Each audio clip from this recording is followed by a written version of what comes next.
Hello friends, daily dictation के लिए हमारे चैनल को सब्सक्राइब करें, लाइक करें तथा अपने दोस्तों को हमारी वीडियो शेयर करें। Red start. इससे बड़ी विडंबना क्या होगी कि जब हादसे की पृष्ठभूमि बन रही होती है तब सरकारी महकमे नींद में खोए रहते हैं या फिर किसी परोक्ष कारण से उसे नज़रअंदाज करते रहते हैं, और जब कोई बड़ी त्रासद घटना हो जाती है तब वे ज़रूरत से ज़्यादा सक्रिय दिखते हैं।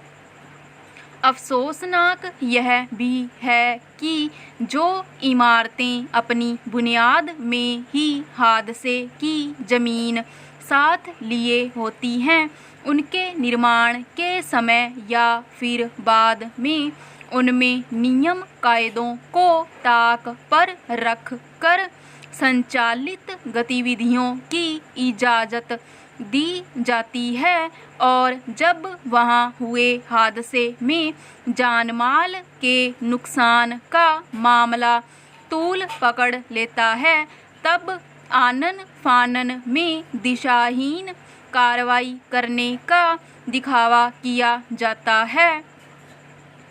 यह एक तरह से गलत तरीके से या लेन देन आधारित लाभ पहुंचाने की अघोषित व्यवस्था है, जिसके नतीजे में कोई त्रासदी सामने आती है।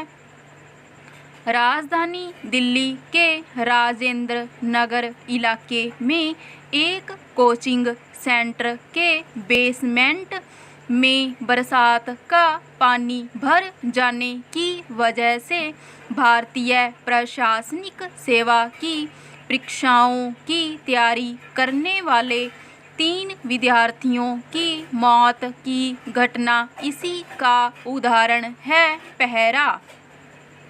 इस मसले पर दिल्ली उच्च न्यायालय ने एक जनहित याचिका की सुनवाई के दौरान दिल्ली सरकार की नीतियों की सख्त आलोचना की और कहा कि आप बहुमंजिला इमारतों की मंजूरी दे रहे हैं, लेकिन नाली की कोई उचित व्यवस्था नहीं है। अदालत ने यह भी कहा कि जब रेवड़ी बांटने की संस्कृति के कारण कर संग्रह नहीं होता है तब ऐसी त्रासदियां होना स्वाभाविक है। जाहिर है अदालत ने एक तरह से समस्या के कुछ बुनियादी कारणों की बात की जिन पर अगर समय रहते गौर किया गया होता तो शायद हादसे की नौबत नहीं आती और नए विद्यार्थियों की जान जाती। यह छिपा नहीं है कि जब इमारतें बन रही होती हैं तब उसमें नियम कायदों को ताक पर रखकर भी अपनी सुविधा के मुताबिक निर्माण करा लिया जाता है। इस बात की फिक्र नहीं की जाती है कि यही लापरवाही भविष्य में किसी बड़ी त्रासदी की वजह बन सकती है। इसमें सरकार के संबंधित महकमों के अधिकारियों की भी मिलीभगत या अनदेखी होती है, जो ऐसे निर्माणों को रोकते नहीं या फिर कई बार नियमों के विरुद्ध इजाज़त दे देते हैं। पहरा। हैरानी की बात यह है कि जब इन वजहों से कोई बड़ी दुर्घटना हो जाती है और उस पर जन आक्रोश उभर जाता है तब पूरी तेजी से कार्रवाई होती देखी जाती है। इस क्रम में कई बार दिखावे की कार्रवाई करके असली जिम्मेदार लोगों को एक तरह से बचाने की कोशिश की जाती है।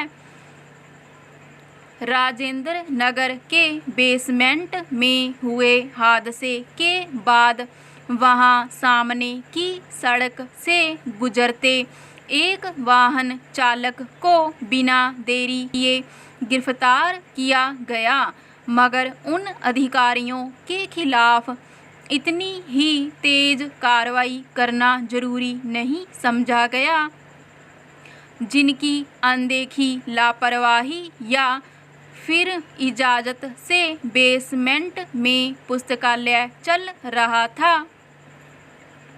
दिल्ली हाई कोर्ट ने इस पहलू पर भी सवाल उठाया है।